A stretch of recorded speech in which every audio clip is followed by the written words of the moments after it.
자, 본문 다섯 번째 마지막 성어는 일취월장이라고 있습니다. 다시 일취월장. 역시 네 글자로 됐으니까 사자성어고요. 특별하게 고사는 없습니다. 그러니까 고사성어는 아니고. 그러니까 정리하면 7과에서 본문에 지금 우리가 총 5개의 사자성어가 나왔잖아요. 근데 이 5개의 사자성어들은 모두 그러니까 다 사자성어고요. 근데 고사성어는 아니라는 거 알아두면 되겠습니다. 자, 그럼 일치월장 한자 뜻풀이부터 한번 시작해 보도록 하겠습니다. 첫 번째 나와 있는 일자는 해라는 뜻도 되고 날이란 뜻도 된다라는 거 우리가 일과에서 배운 적이 있습니다. 여기에서는 해라는 뜻이 아니라 날이란 뜻으로 쓰였고요. 취는 두 번째 글자 취는 나아가다라는 뜻으로 쓰였습니다. 나아가다. 그다음에 세 번째 월은 달월이라는 거 우리 일과 상형자로 배웠던 글자고 마지막 네 번째 장자는 뜻이 여러 가지가 있습니다. 선생님이 여러 차례 얘기했죠. 하나의 한자의 뜻이 하나만 있는 경우는 별로 없다. 이 장자는 세 가지 뜻이 많이 쓰이는데 첫 번째 장수. 여기서 말한 장수는 오래 사는 장수가 아니라 전쟁터에서의 장수, 즉 장군을 의미합니다. 두 번째 장차 이런 뜻이 있습니다. 장차. 우리 장래희망이란 말 쓰잖아요. 장래희망 할 때 장은 장차의 뜻으로 쓰였다라고 보면 되겠고 세 번째 나아가다라는 뜻이 있습니다. 근데 여기서는 나아가다라는 뜻으로 쓰였다라는 거 잘 알아두시고 자 그럼 두 번째 작업은 이제 한자 뜻풀이를 했으니까 두 번째 작업은 직역을 해야겠죠? 직역을 해보면 일은 날, 취는 나아가, 월은 달, 장도 나아가. 그럼 합쳐보면 날로 나아가고, 그러니까 날마다 나아가고 월, 달마다 달로 나아간다. 그러니까 속뜻은 뭐가 되겠어요? 선생님 써놨죠. 나날이 다달이 자라거나 발전하다. 그러니까 계속 훈련을 하거나 계속 공부를 하거나 뭐 연습을 하다 보면 월요일보다 1일보다는 2일날 실력이 더 향상되어 있을 것이고 2일보다는 3일날, 3일보다는 4일날, 5일날, 6일날 이렇게 점점점 조금씩 실력이 향상되어 나갈 거다. 발전되어 나갈 거다. 근데 이게 또 쌓이면 1월보다는 2월 달에 실력이 더 나아져 있을 것이고 2월보다는 3월에 더 실력이 나아져 있다. 이런 경우에 쓰는 말이 일치월장이다. 그러니까 공부가 됐든 뭐 아니면 여러분들이 좋아하는 뭐 다른 뭐 요리 실력이 됐든 게임 실력이 됐든 뭐 운동이 됐든 여러분들이 그걸 매일매일 쉬지 않고 반복적으로 연습하고 훈련하면 그래서 그게 쌓이고 쌓이면 하루하루 나아지고 한 달, 두 달 나아질 것이다. 이런 말이 되겠습니다. 많이 쓰는 말이죠. 여러분들이 실력이 많이 쑥쑥 커나갔을 때 주변 사람들이 칭찬해 주실 때 일치월장했구나 이런 표현들을 아마 많이 쓰실 거예요. 자, 이상입니다. 본문에 나온 5개의 사자성어는 여기까지로 정리하겠습니다. 자, 이번에는 한자 돋보기 시간입니다. 교과서 여러분들은 이제 원격 수업 중이니까 선생님을 볼 수가 없는데 여러분들께서 협조를 좀 잘 해줬으면 좋겠어요. 교과서 67페이지 맨 위에 있는 한자 돋보기 중에서 오른쪽에 있는 내용을 지금 설명하려고 합니다. 다시 67페이지 교과서 67페이지를 펴세요. 67페이지 맨 위에서 오른쪽에 있는 거 거기에 보면 요 지금 선생님이 지금 화면에 띄워져 있는 요 페이지를 볼 수가 있을 텐데요. 이거 사실 근데 선생님이 지난번에 설명을 했던 겁니다. 어떤 사자성어를 배울 때 했을까요? 네, 그렇습니다. 역지사지 배울 때 나왔던 글자인데요. 선생님이 여러 차례 얘기하고 있는데 하나의 한자에는 한 가지 뜻만 있는 경우는 별로 없다. 하나의 한자에 주로 뜻이 뭐 2개, 3개, 4개, 뭐 많게는 뭐 10개가 넘어가는 한자의 뜻이 10개가 넘어가는 그러한 한자들도 있다. 이런 이야기를 많이 했었는데요.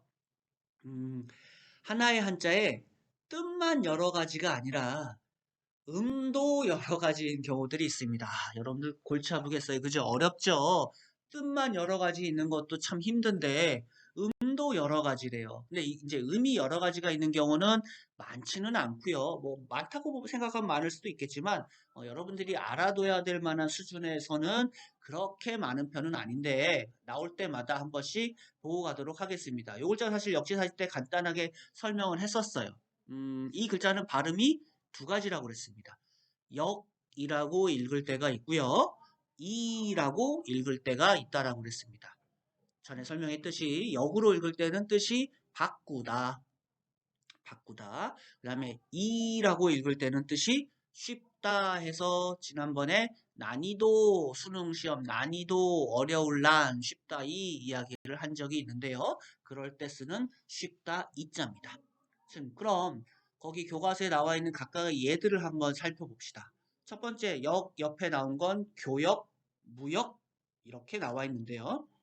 교역할 때 교는 사귀다 교자입니다. 그 다음에 역은 바꾸다라고 그랬죠. 그러니까 서로 친하게 지내면서 역 바꾼다. 그러니까 옛날에 이제 무역과 비슷한 개념이라고 보면 되겠습니다. 그 다음에 무역, 무는 바꾸다 무자예요. 역도 바꾸다 역자라고 그랬죠. 그러니까 뭐 우리나라 같은 경우는 무역으로 수출로 많이 먹고 사는 나라죠. 그러니까 수출과 수입을 합쳐서 이제 무역이라고 얘기를 하는 것, 트레이드라고 보면 되겠습니다.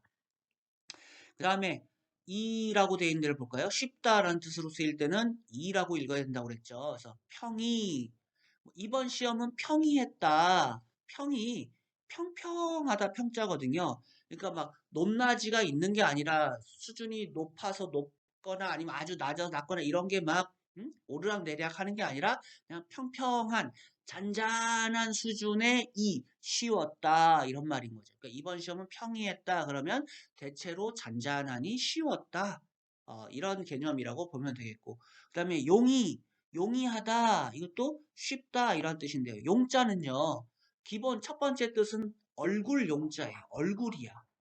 그럼 용이는 얼굴이 쉽다냐? 아니에요.